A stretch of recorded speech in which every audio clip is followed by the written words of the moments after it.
Shalom, puji Tuhan, Bapak Ibu Saudara yang dikasihi Tuhan. Percaya ada kasih karunia Tuhan dalam hidupmu hari ini. Ya, pagi hari ini saya ingin menyampaikan sebuah kebenaran tentang jalan masuk kepada Allah, ya, atau akses. Ya, akses ini jalan masuk. Kita akan baca beberapa ayat di dalam Efesus 2 dan Efesus 3. Tapi kita tidak akan baca keseluruhan pasal ini tentunya, ya. Tolong diklik. Coba diklik lagi sekali. Nah, itu nanti ada bagian yang merah. Nanti Bapak Ibu baca bagian yang merah bersama-sama ya. Nanti saya akan bacakan di yang hitam. Nanti pada bagian yang merah Bapak Ibu baca bersama-sama ya. Ya, kembali yang pertama. Efesus 2 ayat yang pertama dan kedua dikatakan, kamu dahulu sudah mati karena pelanggaran-pelanggaran dan dosa-dosamu. Kamu hidup di dalamnya karena kamu mengikuti jalan dunia ini. Karena kamu mentaati penguasa kerajaan angkasa, yaitu roh yang sekarang sedang bekerja di antara orang-orang durhaka. Bahwa waktu itu kamu tanpa Kristus tidak termasuk kewargaan Israel dan tidak mendapat bagian dalam ketentuan-ketentuan yang dijanjikan, tanpa pengharapan dan tanpa Allah di dalam dunia. Sama-sama. Tetapi sekarang di dalam Kristus Yesus, kamu yang dahulu jauh sudah menjadi dekat oleh darah Kristus, karena oleh Dia kita kedua pihak dalam satu roh beroleh jalan masuk kepada Bapa. Ya ada satu lagi. Terus ya di dalam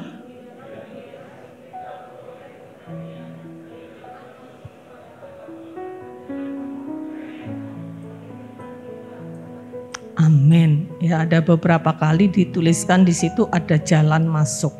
Efesus 2 dan 3 berbicara secara khusus tentang anugerah keselamatan di dalam Kristus, pemulihan hubungan dengan Allah, dan panggilan bagi orang-orang non-Yahudi.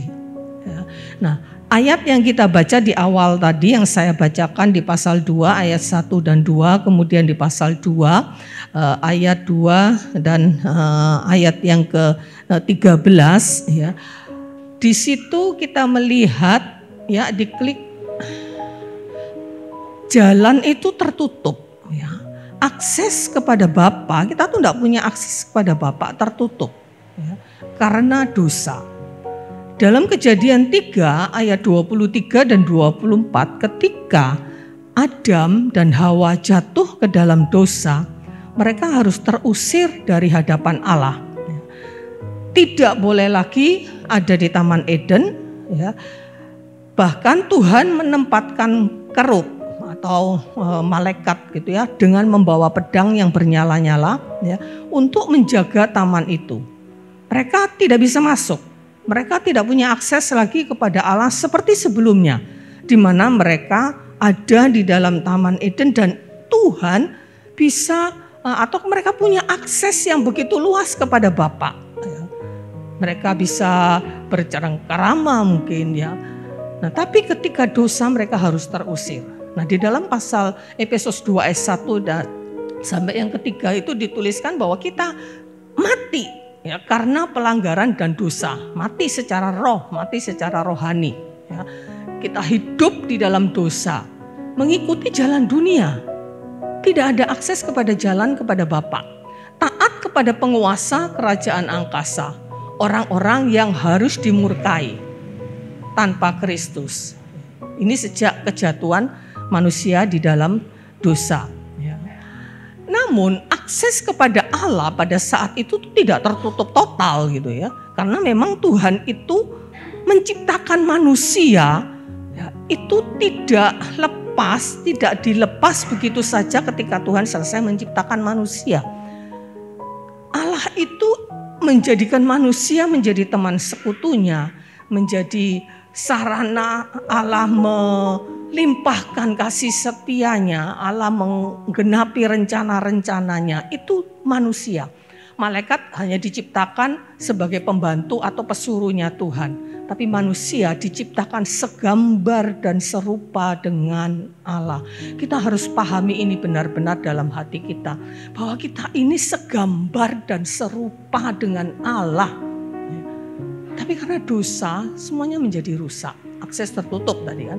Namun tidak tertutup sepenuhnya kepada orang atau umat tertentu, orang-orang tertentu, umat pilihan Allah. Allah tetap membuka diri. Dia menyatakan kasih-Nya, dia menyatakan kehendaknya, rencananya, pimpinannya, demi memulihkan hubungan dengan semua manusia yang sudah terpisah dari Tuhan dan tidak punya akses kepada Allah. Kepada Nuh, Allah berbicara secara langsung. Allah membuka akses, Allah membuka diri, ya, sehingga Nuh juga bisa berakses, mempunyai hubungan dengan Tuhan. Kepada Abraham, kepada Israel, ya, Abraham, Ishak, Israel, kepada Daud, sampai kepada nabi-nabi. Ya, Tuhan masih membuka diri, Tuhan masih bersekutu, Tuhan masih berhubungan, ya, dengan orang-orang tertentu. Ya, diklik.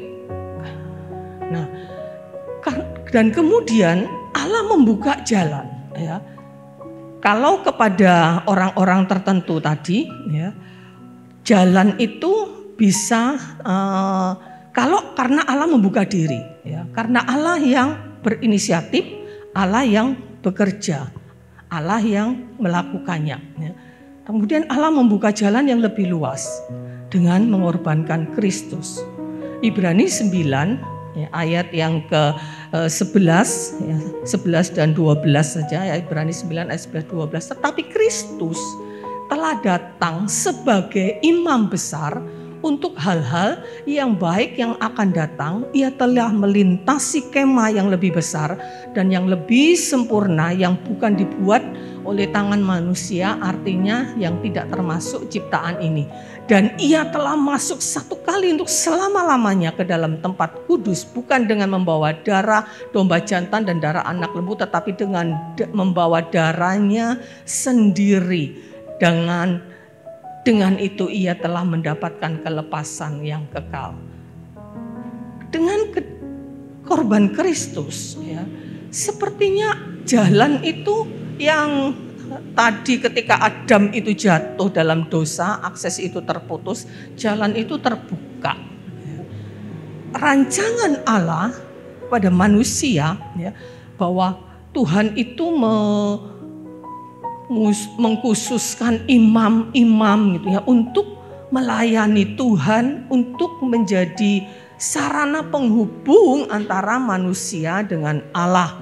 Nah, itu ketika Tuhan membawa bangsa Israel keluar dari Mesir dengan satu tujuan tertentu, Allah menetapkan imam-imam, khususnya dari keturunan Harun, untuk menjadi pengantara antara manusia dengan Allah. Imam-imam itulah yang menguduskan korban, yang membawa korban. Imam-imam inilah yang boleh masuk ke tempat ibadah dalam kemah suci itu, ke tempat ruang kudus, sampai ke tempat ruang yang maha kudus. Ruang maha kudus ini pun tidak imam biasa, hanya imam besar Harun, ya. 1 kali 1 tahun, ya. Masih terbatas akses itu masuk ke dalam ruang maha kudus, di mana di situ ada tabut perjanjian dan itu menggambarkan kehadiran Tuhan, ya. Jadi ketika Kristus datang, katakan di ayat yang sebelumnya tadi, di ayat yang ke-11 itu, bahwa Kristus datang sebagai imam besar, ya, untuk membuka jalan itu, sehingga dengan korban Kristus itu kan imam-imam besar pada saat mereka membawa atau bertugas untuk mereka masuk ke dalam ruang kudus sampai ke dalam ruang maha kudus, mereka harus bawa darah korban, ya, sebagai persembahan untuk menghapuskan dosa umat, ya.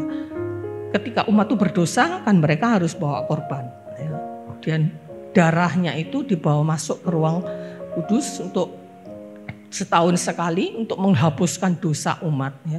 Nah, Kristus datang itu membawa darahnya sendiri, ya. membawa darahnya sendiri. Kalau darah dikatakan di ayat 13 itu, jika darah domba jantan dan darah lembu jantan, percikan abu lembu muda menguduskan mereka yang najis sehingga mereka disucikan secara lahiriah, maka kemudian di ayat yang ke-14 itu selanjutnya dikatakan betapa lebihnya darah Kristus yang oleh roh yang kekal mempersembahkan dirinya sendiri kepada Allah sebagai persembahan yang tidak bercacat untuk menyucikan tidak hanya secara tubuh tetapi sampai kepada roh kita, ya, untuk menyucikan hati nurani kita dari perbuatan sia-sia sehingga kita bisa beribadah kepada Allah yang hidup. Inilah jalan yang terbuka, lebih luas, akses kepada Allah dibuka lebih luas. Terjadi akses pemulihan hubungan dengan Yesus Kristus sebagai pendamai. Kalau ada dua pihak yang bersengketa ya di dunia dalam praktek hidup sehari-hari, ada dua orang yang berkonflik, ya kadang sulit untuk mereka bisa berdamai. Dibutuhkan mediator, biasanya dibutuhkan mediator, dibutuhkan pengantara gitu ya untuk memperdamaikan kedua belah pihak. Dan Yesus Kristus menjadi pendamai. Itu tertulis di dalam Roma pasal yang ketiga ayat yang ke-25, kemudian di dalam 2 Korintus 5 ayat 18 dan 15 itu jelas dikatakan bahwa Kristuslah menjadi pendamai, menjadi pengantara antara manusia dengan Bapa. Tidak dengan mudah, sekali lagi Bapak Ibu Saudara dikasih Tuhan, Kristus harus mengorbankan dirinya, dia harus membawa darahnya sendiri sebagai korban pendamaian kepada Bapa. Sehingga kemudian terjadi pemulihan hubungan. Pemulihan hubungan. Bapa membuka dirinya, dia tidak lagi menjadikan kita orang luar, dikatakan tadi kita menjadi orang yang sangat dekat, menjadi hubungan Bapa dan anak. Dalam Roma 8 ayat 15 bahwa kita tidak lagi menerima roh perbudakan yang menjadikan kamu takut, yang menjadikan kamu hamba yang diperbudak oleh dosa. Tapi kamu telah menerima roh yang menjadikan kamu anak-anak Allah. Sehingga oleh roh itu kita bisa berseru kepada Abba, ya Bapa. Dan karena kamu adalah anak, Roma 8 ayat 17 selanjutnya, ini bagian rentetan dari Roma 8 ayat 15 selanjutnya. Dan kamu adalah anak, maka kamu adalah ahli waris yang berhak menerima janji-janji itu bersama dengan Kristus. Jika kamu mau hidup bersama-sama dengan Kristus. Kristus ini menjadi mediator, menjadi pengantara antara kita dan Bapa. Ini berlaku kekal ya, sampai hari ini ya, di dalam hubungan kita dengan Bapa di surga kita butuh Kristus ya, mata-mata karena jasa Kristus ya. Karena kita hidup di dalam Kristus baru kita punya akses yang sangat luas terhadap Bapa ya. Akses kedekatan dengan Bapa. Dalam Efesus 2 ayat 13 yang Bapak Ibu Saudara baca tadi, tetapi sekarang di dalam Kristus Yesus kamu yang dahulu jauh sudah menjadi dekat, tidak dengan percuma tapi oleh darah Kristus. Ini harus betul-betul kita pahami. Di dalam Kristus ya, kita boleh beroleh akses kedekatan kepada Bapa. Jadi ketika kita datang kepada Bapa, kita datang kepada Bapa dengan membawa nama Kristus, dengan di dalam nama Yesus Kristus. Ketika kita ada di dalam hubungan yang dekat dengan Kristus, itulah dan kita ada darah, tanda darah Kristus di dalam hidup kita. Kita bisa memiliki akses kedekatan kepada Bapa. Ya. Akses untuk mendekat, menghadap, berjumpa dengan Bapa kapan saja. Kapan saja, tidak ada waktu-waktu tertentu. Pada masa Israel sangat-sangat terbatas mereka untuk bisa datang ke bait suci ya, itu untuk ada jadwal-jadwal tertentu ya, ada hari Sabat, ada hari-hari raya ya. Kalau setiap harinya ketika mereka melakukan perbuatan dosa, mereka tidak begitu saja. Mereka harus datang dulu kepada imam, mereka harus bawa korban. Kalau mereka berdosa, ya mereka harus menyucikan diri terlebih dahulu, ya. Apalagi kalau mereka sedang najis, ya, dengan berbagai macam aturan, ya, mereka harus menguduskan dirinya dulu selama beberapa hari, 7 hari biasanya. Orang yang sakit kusta, mereka sudah sembuh pun mereka tidak bisa langsung datang ke bait suci, mereka harus menguduskan dirinya dengan berbagai macam keribetan dan berbagai macam aturannya, ya. Tapi sekarang kita mendapatkan akses yang begitu luas kepada Bapa untuk mendekat, menghadap dan berjumpa dengan Bapa kapan saja dan beribadah kepadanya. Ya, ayat yang kita baca tadi, ya, Dia mempersembahkan korban supaya kita bisa beribadah kepada Allah yang hidup. Ibrani 9 ayat 14. Ya, oleh darah Kristus itulah, ya, oleh roh yang kekal itu yang Dia mempersembahkan dirinya yang tidak bercacat, menyucikan hati nurani kita dari perbuatan kita supaya kita bisa beribadah kepada Allah yang hidup, ya. Saat ini kita bisa beribadah kepada Tuhan.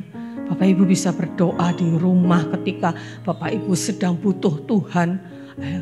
Di rumah mungkin ada masalah, tidak ada yang bisa menolong, Bapak Ibu mau berseru kepada Tuhan, ya, setiap saat, ya, Tuhan bersedia untuk ditemui.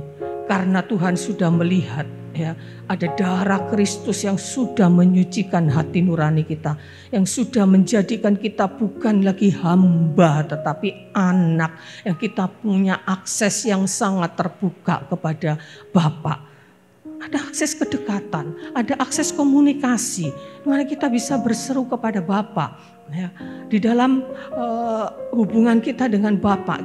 Ya, namun seringkali kita ini cuma berseru kepada Tuhan, hanya menyampaikan keluhan kita, komunikasi kepada kita dengan Bapa hanya diwarnai, dibatasi dengan keluh kesah kita, mungkin permintaan kita, ya, dengan permohonan kita. Gak apa-apa, karena memang Tuhan sudah membuka dirinya. Ya, dalam Mazmur 5 ayat 1 dan 4 bagaimana di situ Tuhan membuka dirinya, bahwa Tuhan itu pada waktu pagi engkau mendengar seruanku, ya, tetapi jangan hanya sepihak, ya. Komunikasi itu dua pihak, ya. Jangan cuma kita yang ngomong, kita yang berkeluh kesah, kita yang menyampaikan dari A sampai Z apa yang kita mau supaya Tuhan perbuat, ya. Tapi di Mazmur 5 ayat, coba kita baca Mazmur pasal yang ke-5. Tidak saya tuliskan di situ Mazmur yang ke-5. Sebentar. Ayat 1. Ayat yang kedua juga kita baca Mazmur 5. Berilah telinga kepada perkataanku ya Tuhan, indahkanlah keluh kesahku. Ini permintaan, ya, komunikasi Daud, ya, dengan Tuhan, ya. Perhatikanlah, ya, ini sepertinya satu hal yang meminta Tuhan, memerintahkan Tuhan gitu kasarnya. Perhatikan, teriakku minta tolong ya Rajaku dan Allahku, sebab kepadamulah aku berdoa. Ya. Tapi lihat di ayat yang keempat katakan, pada waktu pagi Tuhan mendengar seruanku, dan pada waktu pagi aku mengatur persembahan bagimu dan aku menunggu-nunggu Tuhan.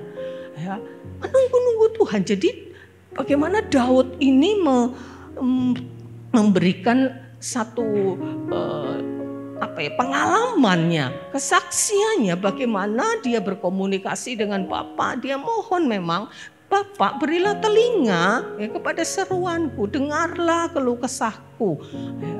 Tapi tidak sepihak. Ya, ayat yang keempat mengatakan, aku juga mengatur persembahanku setiap pagi, membawa persembahan pujian kita kepada Tuhan, hati kita menyembah Dia, kita meninggikan Dia, kita menghormati Dia. Aku mengatur persembahanku. Kita tidak lagi diribetkan dengan persembahan darah korban, binatang, domba, lembu dan sebagainya seperti Israel pada zaman itu. Ya, kita tidak lagi diribetkan dengan hal itu, tetapi bukan berarti tidak ada yang kita bawa kepada Tuhan. Mazmur mengatakan, pagi aku mengatur persembahanku dan aku menunggu Tuhan. Ya, ini akses komunikasi yang Tuhan buka, dan mari kita mengizinkan Tuhan. Tuhan membuka akses komunikasi supaya Dia juga bisa berbicara, berkomunikasi dengan kita. Ya. Mari kita dengarkan Tuhan setiap pagi. Jangan jalan semau kita sendiri. Kita sudah punya planning setiap hari, bahkan planning jangka panjang untuk sampai sekian dari A sampai Z. Ya, kita butuh Tuhan ya, di situ. Tapi mari kita juga belajar ya untuk kita membangun komunikasi dengan Tuhan. Bersaat teduh dengan Tuhan setiap hari, merenungkan kasih Tuhan, merenungkan firman Tuhan, baca firman Tuhan. Ya, seperti Daud katakan, setiap pagi aku mengatur persembahanku kepada Tuhan dan aku menunggu Tuhan. Jadi jangan sepihak. Ya. Kita boleh menyatakan apa saja. Dalam Filipi 4 ayat yang ke-6, janganlah kamu khawatir tentang apapun juga, tapi nyatakanlah dalam segala hal keinginanmu kepada Bapa dalam doa dan permohonan dengan ucapan syukur. Nyatakan semua keinginan kita, ya. Nyatakan, tapi bukan sekedar ngomong, nyatakan keinginan, nyatakan segala keinginanmu dalam doa dan permohonan dengan ucapan syukur. Ya. Jadi ada satu komunikasi di mana kita menyampaikan juga, boleh menyampaikan keinginan kita. Ya. Dan kita juga boleh menyembah Tuhan, kita mengucap syukur kepada Tuhan, bukan hanya berkeluh kesah. Ya, kok gini Tuhan, kok gitu Tuhan. Tapi mari kita mengucap syukur. Syukuri setiap hari. Gak cukup cuma kita, iya saya terima kasih Tuhan sekali untuk selamanya. Tidak, setiap hari kita memperbaharui. Kasih Tuhan itu kan di dalam kitab Habakuk ya, atau kita katakan bahwa Tuhan itu setiap hari kasihnya selalu baru dalam kehidupan kita. Mari kita juga membawa hati setiap hari yang diwarnai dengan ucapan syukur setiap hari kepada Tuhan. Ya, ucapan rasa terima kasih kita yang tidak bisa digantikan, tidak bisa dibayar dengan apapun. Tuhan berikan kepada kita sehingga kita bisa menikmati anugerah keselamatan di dalam Dia. Kita bisa mendapatkan hidup yang kekal ketika kita meninggalkan dunia yang sementara ini. Percayalah itu, Bapak Ibu Saudara, sudah disediakan tempat di sana. Ya, gak perlu pusing nanti kalau mati kemana, didoakan sampai berhari-hari, sampai sekian ribu tahun, 1000 hari didoakan terus supaya mendapat tempat yang layak di sisinya.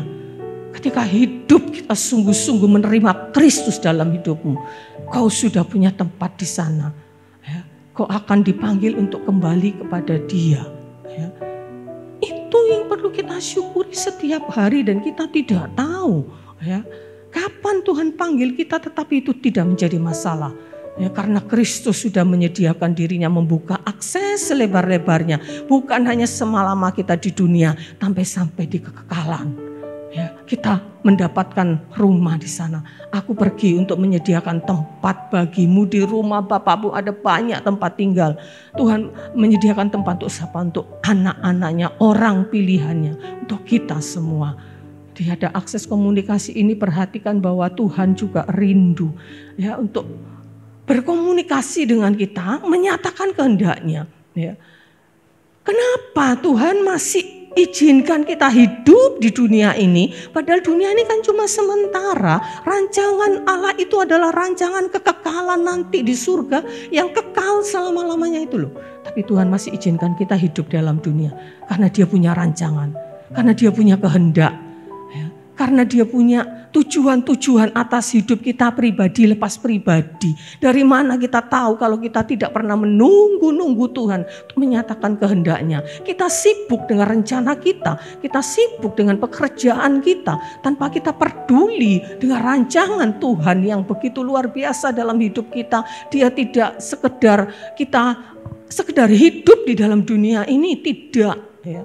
Tapi Dia punya rancangan-rancangan yang indah. Ya, apa yang kita kejar di dalam dunia ini, prestasi, karir, apapun yang kita kejar berakhir di lubang kubur kalau itu tidak ada di dalam rancangan Tuhan, tidak berdampak apa-apa di dalam kekekalan.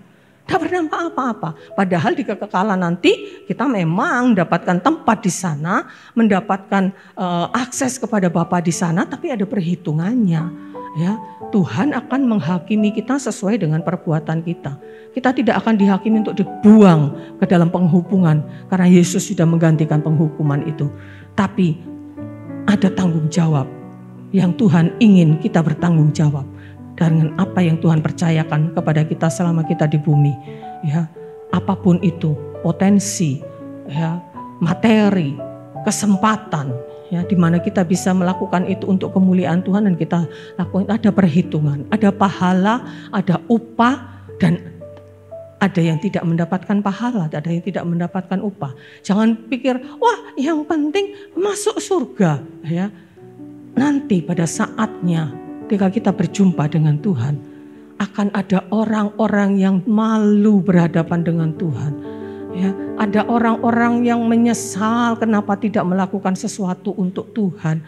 Dalam 1 Korintus atau 2 Korintus 3 dikatakan satu saat pekerjaan masing-masing orang akan diuji dengan api. Kalau orang itu selama di dunia membangun pekerjaannya hanya seperti sesuatu yang habis lenyap di bumi, ya hanya untuk selama di bumi, seperti membangun dari rumput kering dan jerami. Firman Tuhan katakan itu kan habis semua dibakar oleh api. Tidak ada yang bersisa, ya, harta sebanyak apapun, ya, kita mati tidak akan ada gunanya itu, ya, kecuali dipakai untuk kemuliaan Tuhan. Barulah karena itu Yesus mengatakan simpan hartamu di surga, ya, karena di mana hartamu berada di situ hatimu berada. Kalau hartamu ada di materi yang ada di dunia ini, hatimu juga di situ, ya. Dan sekali kelak semua pekerjaan orang itu masing-masing akan dibakar habis, diuji dengan api, terbakar. Kecuali apa yang kita bangun, dibangun dengan dasar emas dan perak, ya, yang akan tahan uji dan itu akan berdampak sampai kepada kekekalan. Ya, kita lanjut, ya. Kemudian kita mempunyai akses sebagai warga kerajaan Allah sejak kita ada di dalam dunia. Ya, kamu bangsa yang terpilih sekarang ini. Kamu imamat, kamu semua imam-imam yang punya kerajaan. Bangsa yang kudus, umat kepunyaan Allah sendiri. Supaya kamu memberitakan perbuatan-perbuatan yang besar dari Dia. Yang telah memanggil kamu keluar dari kegelapan ke dalam terangnya yang ajaib. Ada rancangan untuk kita. Supaya kita memberitakan pekerjaan-pekerjaan yang besar dari Dia. Ya, kita punya akses sebagai warga kerajaan Allah, bahwa di dalam 1 Petrus 3 ayat yang ke-20 katakan karena kewargaan kita adalah di dalam surga. Dari situ kita menantikan Tuhan Yesus Kristus sebagai juru selamat. Sekalipun kita masih warga negara Indonesia, ya, tapi percayalah secara rohani kita semua ini adalah warga-warga yang terhormat, warga-warga kerajaan Allah. Yang tidak semua orang boleh masuk. Ya, hanya orang-orang yang terpilih, hanya orang-orang yang bisa percaya kepada Yesus Kristus. Dan itu adalah Bapak, Ibu, dan Saudara. Kita semua adalah warga kerajaan Allah. Dan selain itu Tuhan menyediakan akses penyediaan yang luar biasa. Apa yang Bapak punya, itu kita punya akses. Seorang anak punya akses kepada milik bapaknya. Orang tua punya harta, kekayaan untuk siapa? Ahli warisnya, hanya untuk anak-anaknya. Namun kita akan melihat satu contoh di dalam Injil Lukas pasal yang ke-15 ayat 11 sampai 32, itu perumpamaan tentang anak yang hilang. Ya, kita tahu dalam perumpamaan itu bagaimana bapak ini bapak yang baik, ya.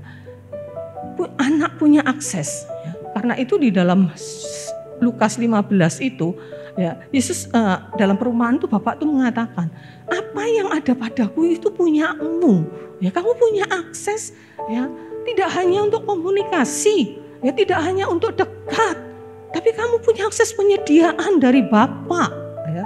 Tapi kita lihat anak bungsu, ya, ini yang menarik, anak bungsu itu, ya, mengubah, ya, dengan meminta bagian yang menjadi haknya. Ya. Kalau konteks hukum Taurat zaman itu, zaman Israel, anak sulung itu punya hak ya, lebih 2 kali lipat dari yang lain. Ya. Jadi kalau punya 2 anak, maka yang sulung memang dapat hak lebih besar, 2/3. Anak bungsu punya hak 1/3. Dan dengan meminta harta milik yang menjadi haknya, anak bungsu ini mengubah akses menjadi kepemilikan. Dia mengubah akses kepada bapak menjadi kepemilikan dan dia meninggalkan bapaknya. Ya, terpisah dengan bapaknya di ayat yang ke-12. Bapak berikan kepadaku apa yang menjadi hakku.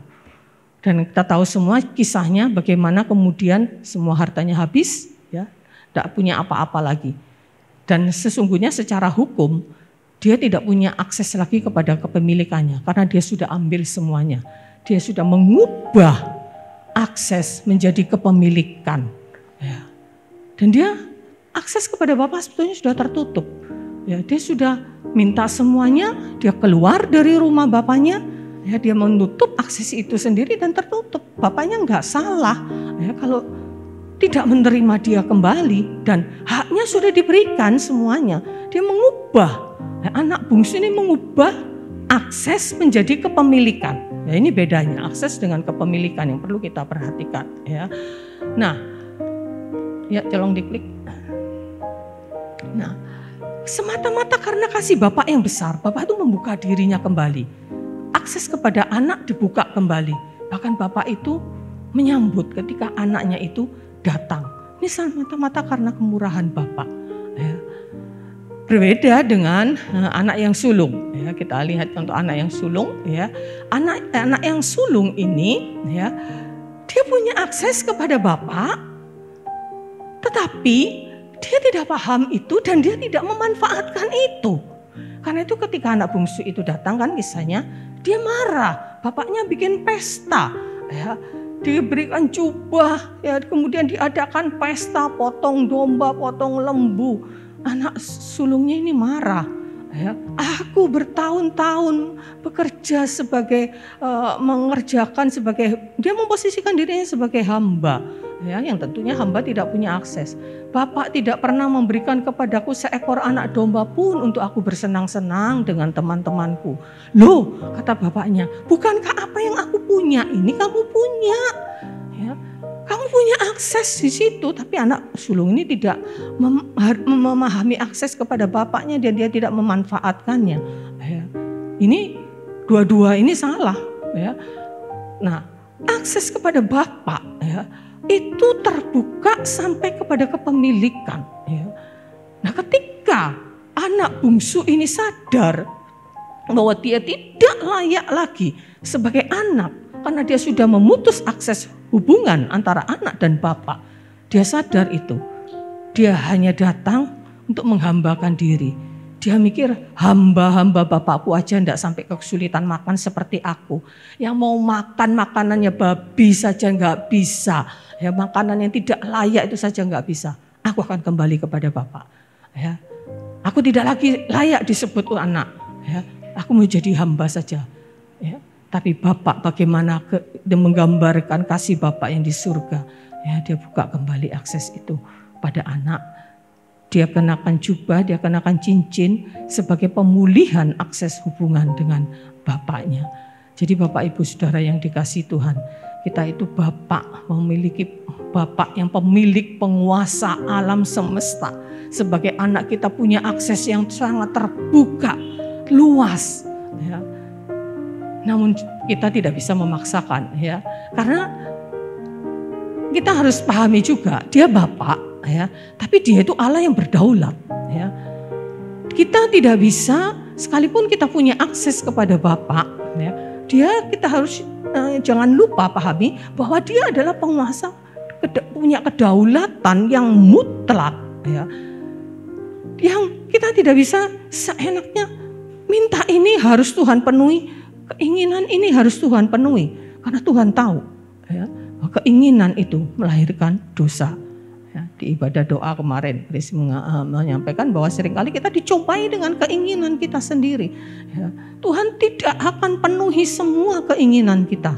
Ya. Nyatakan keinginanmu, Filipi 4 ayat 6 tadi, dalam segala hal nyatakan keinginanmu. Tapi di ayat berikutnya, ayat 13 atau 15, salah dikatakan bahwa Allahku memenuhi segala keperluanku, bukan keinginanku. Karena Tuhan tahu bahwa keinginan itu bisa mencobai kita, mengikat kita, menyeret kita sampai melahirkan dosa. Jadi kita punya akses terbuka kepada Bapa, tapi kita tidak punya hak memaksakan keinginan kita untuk mendapatkan apa yang Bapa punya. Tetapi Bapa sangat tahu apa yang dibutuhkan oleh anak-anaknya dan Dia berikan itu tanpa kita pun meminta. Jadi kita ini punya Bapa yang sudah sungguh sangat luar biasa. Jangan menyalahgunakan ya akses yang Tuhan buka seluas-luasnya itu, hak kepemilikan yang kita punya hak waris ya. Karena Tuhan yang harus kita bisa mengerti bahwa hak waris kita yang terutama itu adalah yang ada di kekekalan nanti. Yang ada di dunia ini mau Bapak Ibu punya seberapapun kita minta Tuhan memenuhi kita segala keinginan kita dengan harta yang begitu banyak. Hanya bisa kita nikmati selama kita di dunia. Itu pun kalau tidak menjerat kita ke dalam dosa. Karena firman Tuhan mengatakan bahwa keinginan itu menyeret, mengikat engkau dan melahirkan dosa. Yakobus 1 ayat yang ke-15. Kita dicobai dengan keinginan, karena itu hati-hati dengan keinginan kita. Ya. Percayalah, ya, kita punya akses kepada Bapa. Kalau kita punya keluh kesah, ya, kita punya permohonan, sampaikanlah itu kepada Bapa. Ya, dan Bapa sangat tahu ya apa yang harus Dia lakukan. Ya, karena Dia Allah yang berdaulat, kita tidak bisa memaksakan. Ya, kita tidak bisa lalu seperti anak yang hilang dalam perumpamaan itu. Loh, anak yang hilang itu kan dikasih semua. Dia minta hak warisnya seluruh hartanya dikasih itu sama bapaknya. Ya, yaitu kisah perumpamaan gitu. Dan kita lihat bagaimana akhirnya dengan segala harta yang banyak itu yang dia miliki, dia pergi kepada dari bapaknya. Ya, habis, bahkan tidak tersisa, bahkan untuk makan pun dia sulit. Apakah kita mau seperti anak yang hilang itu, minta segalanya? Ya, Bapak bisa ambil segalanya juga loh. Ya, kalau itu dalam kehendaknya. Jadi mari Bapak Ibu Saudara yang dikasihi Tuhan, mari kita memahami bahwa kita punya Bapak yang sungguh sangat luar biasa dan kita harus percaya ya bahwa kita harus percaya bahwa Bapak itu sangat mengasihi kita dan menjamin semua kebutuhan kita. Makan, minum, pakai itu yang terutama. Udah ada usah pusing dah soal makan minum. Ya nggak peduli sekarang ekonomi sulit, ya kondisi ekonomi seperti ini terjadi resesi. Ya belakangan berhari-hari ini kok saya dapat share-sharean dari medsos itu bagaimana di Eropa menghadapi krisis ekonomi yang sampai sedemikian parah, Amerika juga, Eropa juga. Ya. Tapi kita percaya anak-anak Tuhan dimanapun ya. Belahan dunia ini dimanapun harus percaya janji Tuhan ini. Jangan kamu khawatir soal makan, soal minum, soal pakai. Tapi carilah dahulu kerajaan Allah serta kebenarannya. Itu syaratnya.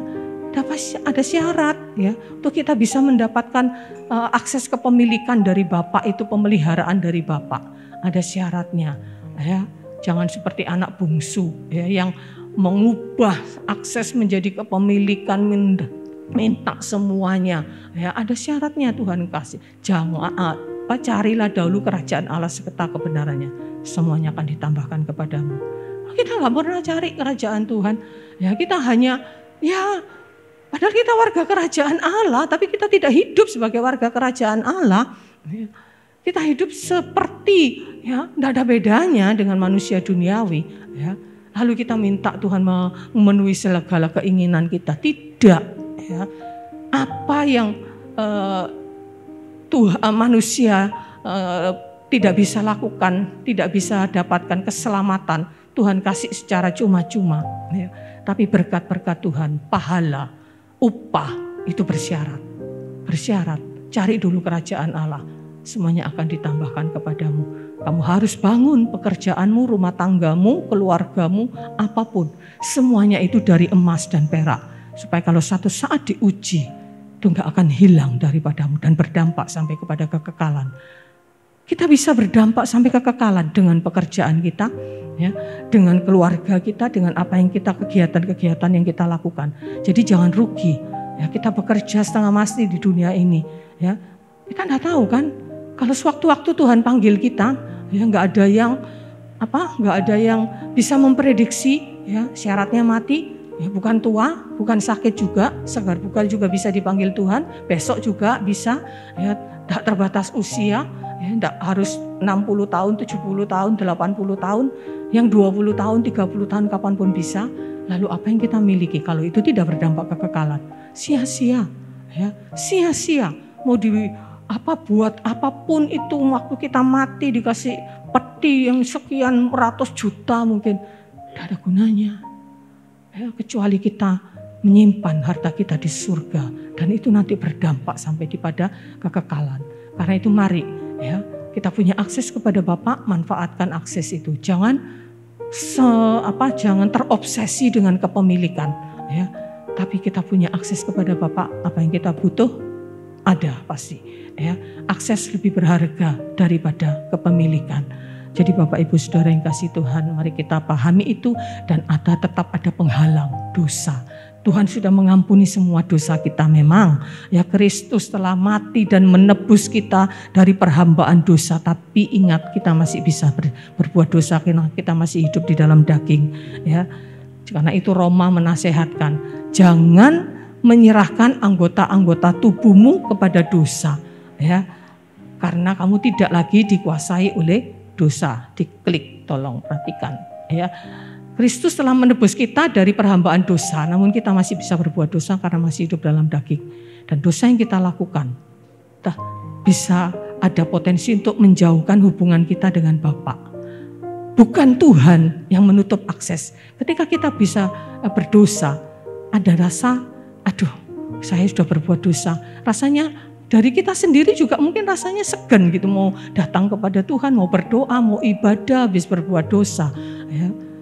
Tapi kita masih berpotensi kan jatuh dalam dosa kebohongan, jatuh dalam kemarahan, mungkin jatuh dalam hawa nafsu, kesombongan, dan masih berpotensi karena kita masih hidup di dalam. Tapi kita punya potensi yang secara roh sebetulnya untuk hidup dalam kekudusan sepenuhnya. Karena itu Roma mengatakan jangan serahkan anggota tubuhmu kepada dosa. Artinya kita masih bisa jatuh dalam dosa. Galatia 5 ayat yang ke-16 mengatakan hiduplah oleh roh supaya kamu tidak menuruti keinginan dagingmu yang cenderung mendawa kepada dosa. Ya, hiduplah di dalam roh. Ya, supaya kita ini tidak ada penghalang. Yesaya kan mengatakan, ya, yang menjadi penghalang antara aku dengan engkau. Telinga Tuhan tidak pernah terlalu berat untuk mendengarkan. Tangan Tuhan itu tidak pernah terlalu panjang untuk tidak bisa menjangkaumu. Yang menjadi penghalang dosamu. Ya. Yeremia 5 ayat 25 juga mengatakan dosamu menghalang semua yang baik dari atas. Ya, semua yang baik dari Bapa itu terhalang oleh dosa. Jadi ketika kita jatuh dalam dosa, kita sepertinya membangun penghalang. Seperti ada awan-awan kelabu yang menutup akses kita kepada Bapa. Jadi hiduplah di dalam kebenaran. Allah telah membuka jalan sehingga kita punya akses kepada Bapa, kepada surga dan seluruh isi surga, kepada semua kasih karunia dan penyediaannya. Ini adalah anugerah yang sangat besar. Jangan sia-siakan. Ya, gunakan akses kepada Bapa dengan benar dan nikmatilah hidup di dalam hubungan yang luar biasa dengan Bapa, di mana Bapa punya akses memimpin kita. Bapak sudah buka akses manusia kepada Bapak, tapi seringkali Tuhan tidak punya akses kepada kita. Karena kita sibuk dengan diri kita sendiri, sibuk dengan pikiran sendiri. Ya, padahal Tuhan itu ingin menetapkan langkah-langkah orang yang hidupnya berkenan. Tuhan ingin menyatakan kasih-Nya, Tuhan ingin menyatakan tuntunannya. Tapi Tuhan tidak punya akses kepada kita karena kita menutup dengan segala kesibukan kita sendiri, dengan pikiran kita sendiri. Kita tidak mengizinkan Tuhan turut campur tangan dalam hidup kita kecuali kita sedang butuh Tuhan. Ya, ini bukan yang Tuhan mau. Ya, jadi mari kita Tuhan sudah membuka dirinya.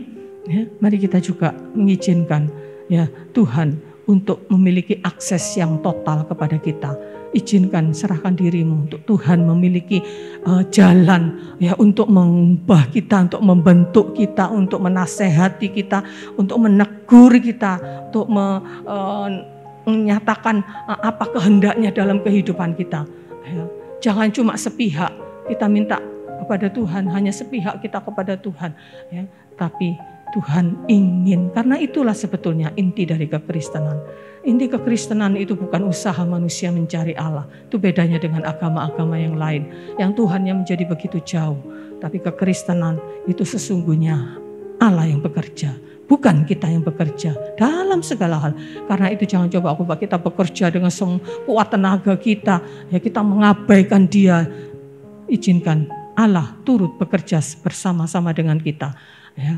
Allah turut bekerja bersama-sama untuk mendatangkan kebaikan bagi setiap orang yang mengasihi Dia. Amin.